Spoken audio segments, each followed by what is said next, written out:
mais il y a encore des résistants, il y a encore des gens qui doutent de leur puissance. Donc et oui, et aussi le fait qu'ils se régénèrent.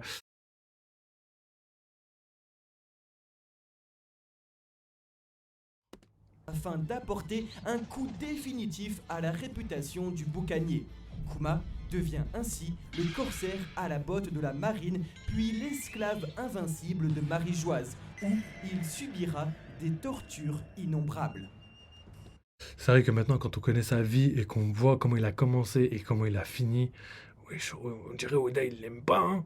On dirait il le déteste, hein.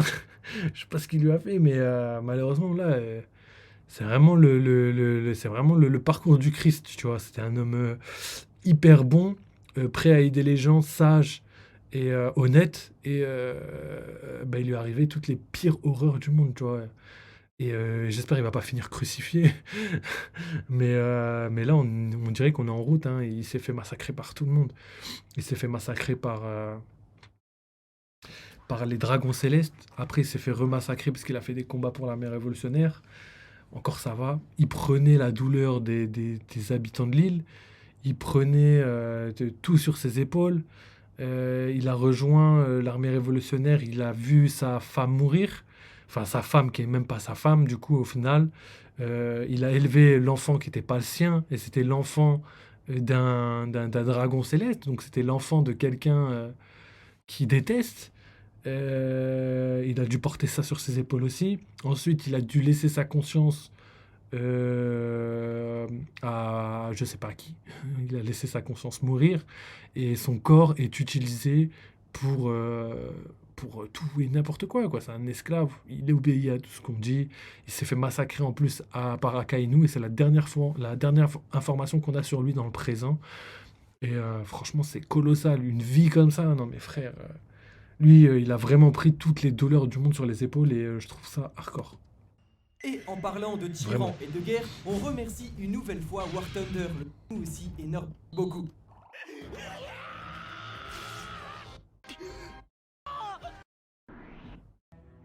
De Monkey D. Luffy, il est stupéfiant d'observer le travail de longue haleine effectué sur le personnage de Kuma, un acteur secondaire de l'intrigue que tout le monde a détesté à un moment donné pour avoir Ça, séparé c'est notre vrai. équipage de cœur sur sa Baoji. Et même si on savait que quelque chose clochait avec lui, l'auteur interdisait sa rédemption, n'expliquant pas sa véritable nature. Une mécanique bien huilée qui, comme avec les hommes poissons, présentera des bourreaux en premier acte et des victimes en conclusion.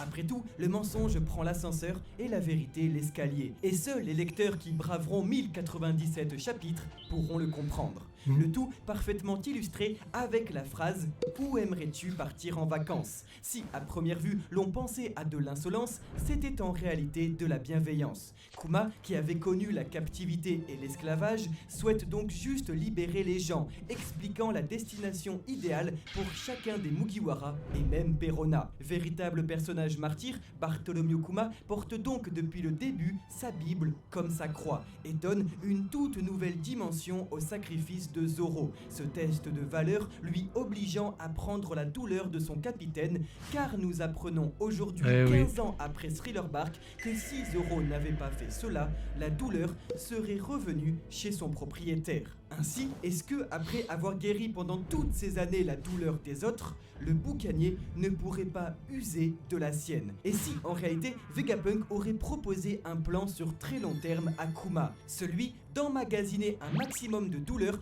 tout en implantant en lui un ordre secret qui se déclencherait lorsque Saturne descendrait sur Terre. En effet, il est bouleversant de réaliser que Kuma est Je pense qu'ils m'ont parlé de ma théorie.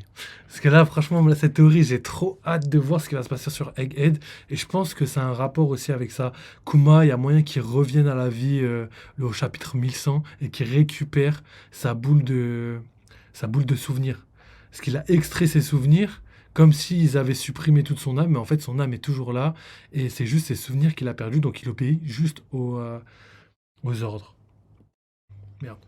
et l'homme ayant le plus souffert physiquement de tout le manga. Coups de marteau gratuits, constamment en sang, torturé, le corps mutilé, modifié, attaqué de toutes parts pour protéger un navire, au bord de la mort et de la destruction constamment, pour finir dernièrement avec une souffrance si grande qu'elle ne peut que laisser envisager la mort du personnage. Le corsaire se mange Redline, des centaines de boulets de canon et des coups de feu, chute du continent rouge, y remonte, se refait tirer dessus, se fait couper une jambe et arracher la moitié du visage.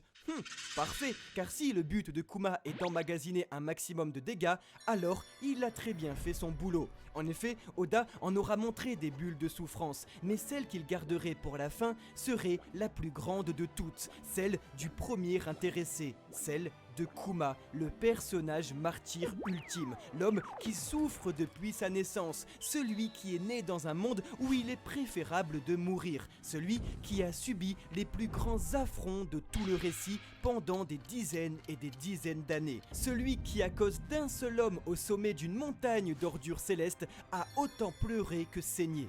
Aujourd'hui, si Bartholomew Kuma devait se téléporter sur Egghead, il pourrait être à l'origine de l'incident sans précédent tant attendu. Libérer toute sa souffrance et la propulserait sur le dieu militaire démoniaque. La vieille étoile recevrait donc toute une vie de souffrance de plein fouet. Une vie qu'il a lui-même créée. Voilà ce qui pourrait conclure parfaitement l'arc narratif de Kuma, prêtre à la Bible qui vaincrait l'incarnation du diable invoqué d'un pentacle, mais aussi petit enfant qui demandait il y a 38 ans au doyen sa raison de vivre. Ok, donc on va passer à l'analyse de leur vidéo. Donc après, on a dit beaucoup de choses, je vais pas me répéter du coup, parce qu'ils ont dit beaucoup de choses par rapport à la vidéo qu'on a regardée sur Goji, donc on va pas redire ce qu'on a déjà dit. Par contre, là, on va revenir directement sur ce qu'ils viennent de dire à l'instant. Donc, ils parlaient de Saturne, de Kuma, etc., etc. Donc, moi, vous connaissez mon avis sur la question. Pour moi, Saturne, personnellement, je trouve pas.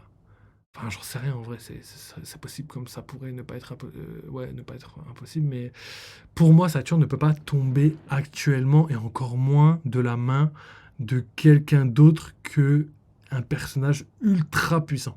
Donc, à part Barbe Noire et Luffy, je ne vois absolument personne qui a le potentiel réel de pouvoir battre Saturne.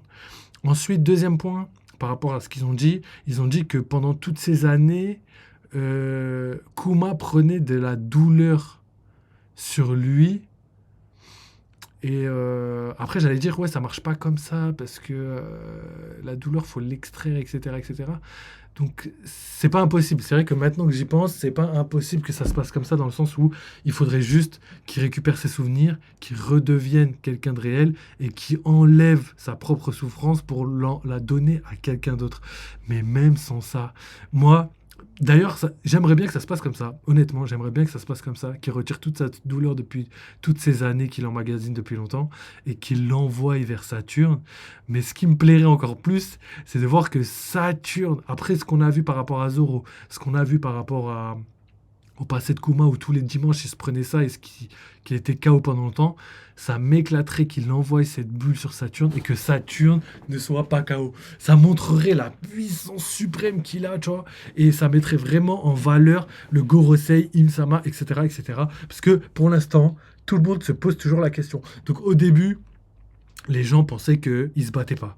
Ensuite, on a avancé, et les gens pensaient que... bon, ils peuvent se transformer, mais ils doivent pas être très très forts et leur pouvoir doit pas être non plus légendaire. Et on a vu apparaître, donc il y a une nouvelle mécanique qui a été mise en route, donc l'invocation type démoniaque. Ils sont apparus sur Egghead, enfin il a apparu sur Egghead, et on a vu qu'il pouvait facilement immobiliser des gens, qu'il pouvait tuer des randoms juste en les regardant, qui pouvaient éveiller leurs fruits, il y a énormément d'informations qui sont arrivées et on a compris que c'était des ennemis sérieux, mais il y a encore des résistants, il y a encore des gens qui doutent de leur puissance. Donc et oui, et aussi le fait qu'ils se régénèrent physiquement, quoi. Il s'est fait planter par Bonnie et on lui a retiré l'épée et il était intouchable. Bah, pour moi, ça c'est un signe qui n'est pas trompeur, tu vois, un signe qui montre à quel point ils ne peuvent ni être blessés ni rien du tout. Et ils doivent sûrement avoir une énergie quasi illimitée, c'est-à-dire ils se fatiguent pas, tu vois, comme des personnes lambda, tu vois. Et en fait, moi je pense que l'auteur, il est en train de faire une construction normale pour les ennemis de fin du manga.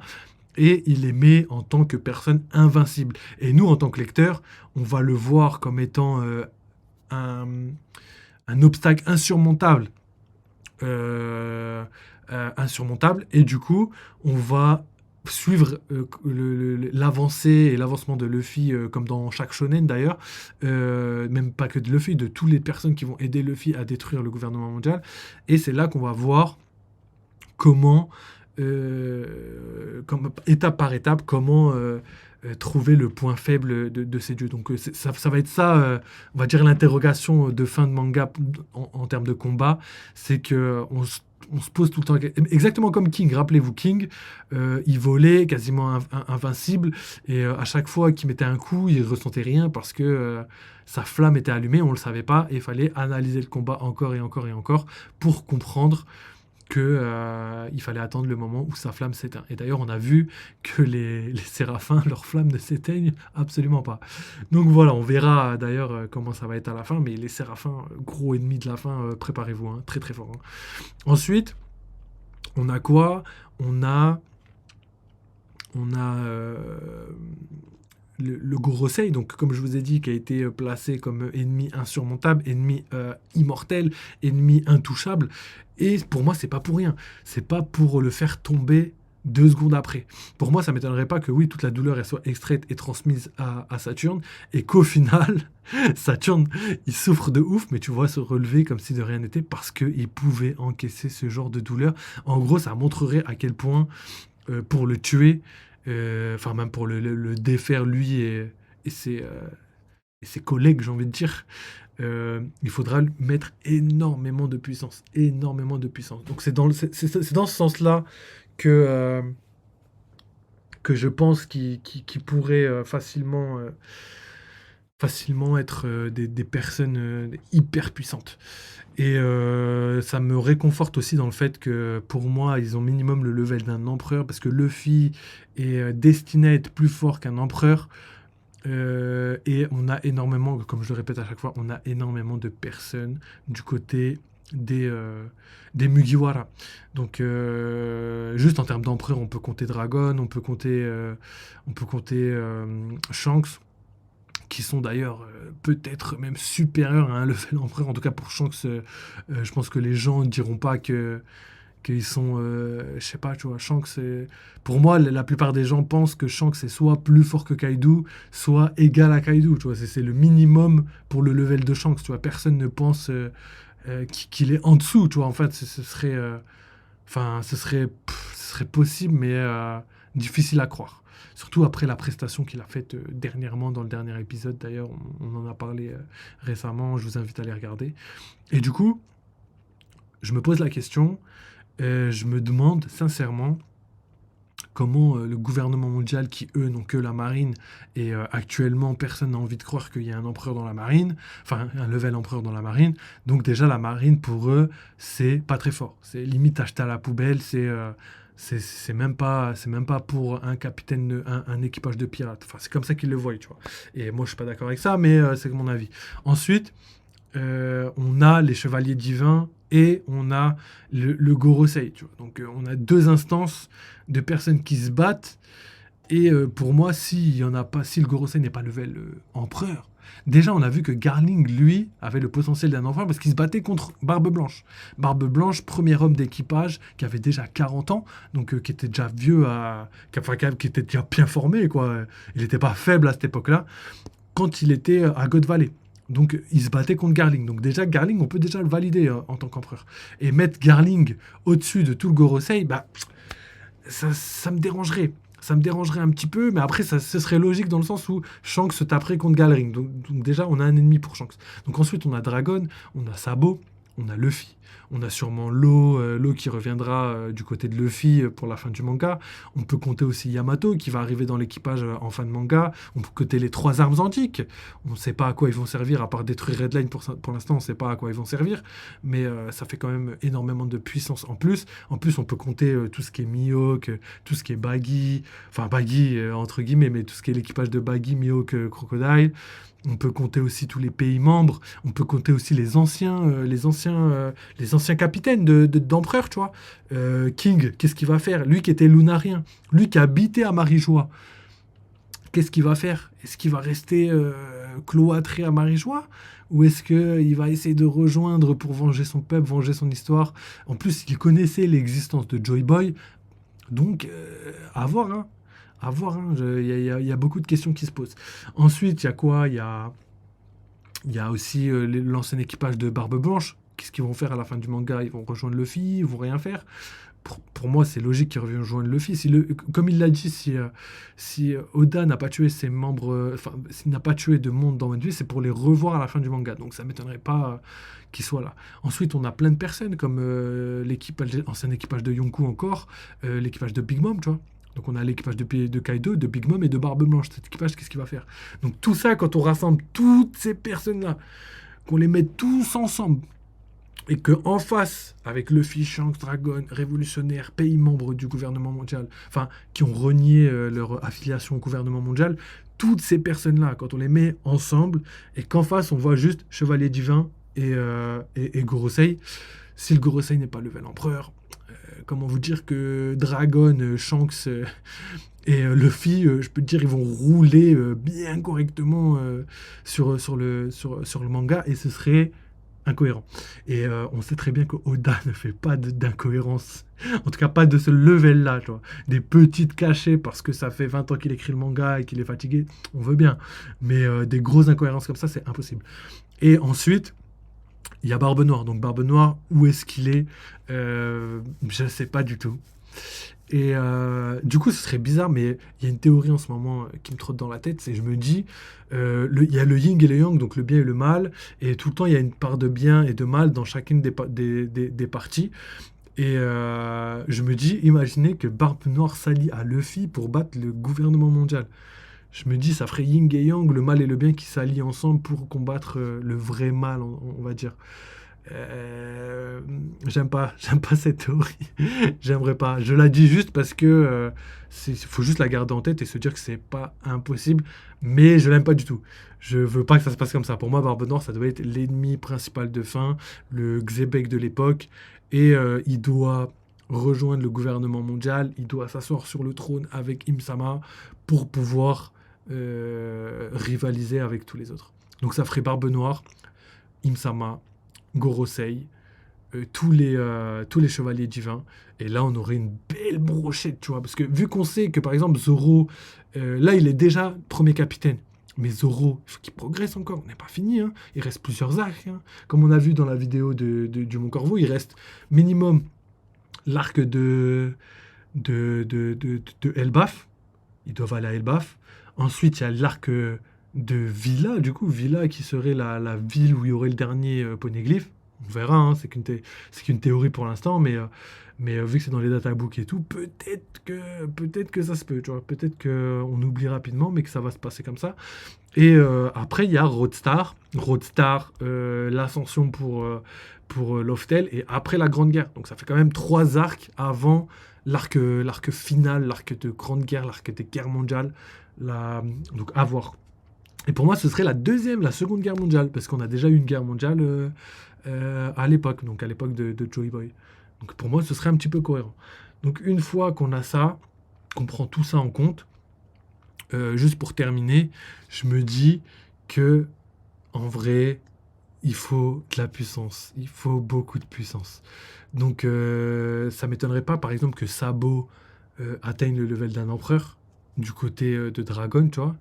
Ça m'étonnerait pas que Zoro aussi, comme Rayleigh, devienne un empereur. Ça m'étonnerait pas que Kid et Law deviennent un empereur. Maintenant qu'ils ont battu un empereur à deux, il faut qu'à la fin du manga, ils puissent aller à ce level-là. En fait, c'est si on continue la courbe des progressions de tous les personnages, forcément, tous ceux qui sont à deux doigts de devenir empereur ont le potentiel réel de devenir un empereur à la fin du manga, tu vois. On n'y est pas encore, donc je pense qu'il y a quand même de la progression. En tout cas, pour Luffy et Zoro, j'en suis sûr et certain, c'est obligatoire qu'ils gagnent encore en puissance. En plus, d'ailleurs, Luffy, je vais terminer avec ça, Luffy, on n'a jamais vu sa forme hybride au final. On a vu sa forme normale de Zoan, on a vu sa forme d'humain, mais on n'a jamais vu sa forme hybride, en vrai. C'est vrai que si il marche comme étant un dieu comme tout le monde, il faudrait qu'il ait une forme différente, non? Parce qu'on a le Gear Fight normal, mais on n'a pas le mix entre les deux. Kaido, bête mythologique, fruit mythique. On a le côté, bête, tu vois, dragon. On a le côté humain, mais on a aussi le côté hybride, et c'est sa forme, entre guillemets, la plus forte. Donc, Luffy, à voir si, s'il est régi par les mêmes lois, entre guillemets. Donc à voir. Donc voilà, c'est terminé pour aujourd'hui. Merci beaucoup d'avoir suivi le live. Encore merci à Capadre, RDB, sûrement Nounous qui est passé, et toutes les autres personnes qui sont passées. Ça m'a fait grave plaisir. On a analysé les deux vidéos donc du Mon Corvo, de Goji, et on a fait aussi les spoils de ce qui s'est passé. Donc franchement, pas mal. Bonne vidéo, pas mal de bonnes théories, mais malheureusement, vu que nous, on a les informations des spoils, il y a beaucoup de choses qui ont été invalidées, surtout sur le passé de Ginny et de Kuma. Sinon, tout le reste, ils ont fait une très très bonne vidéo. Et des bonnes théories, des théories qui vont rester. Goji, masterclass pour sa théorie par rapport au dragon du vent pour Dragon. À voir, moi j'y crois fortement. Et masterclass aussi pour le Mont Corvo. Le Mont Corvo, il nous avait expliqué. C'était pour Saturne, je crois. Il nous avait dit un truc de ouf sur Saturne. Ah oui, masterclass pour le fait que Kuma, il retire toute sa douleur arrivée sur Egghead et qu'il la donne à Saturne. Ça, masterclass, mais moi je pense que Saturne, il va pas mourir après ça. Je pense qu'il va se prendre le retour de bâton et qu'il va être vénère de ouf, tu vois. Et que tout le monde soit obligé de fuir l'huile parce que justement il est vénère. Ça, j'aimerais bien, ça ferait parallèle avec Shabonji et tout. Donc à voir, peut-être ce sera le contraire et que ce sera eux qui fuient et que Luffy ne fuit pas, ou c'est lui qui envoie valser tout le monde. Donc à voir. Donc voilà, encore merci, oubliez pas la team, vive One Piece, vive les jeux vidéo, pardon, vidéo j'ai dit, vive One Piece, vive les jeux vidéo, et à très bientôt. Allez, prenez soin de vous, et ciao les mecs.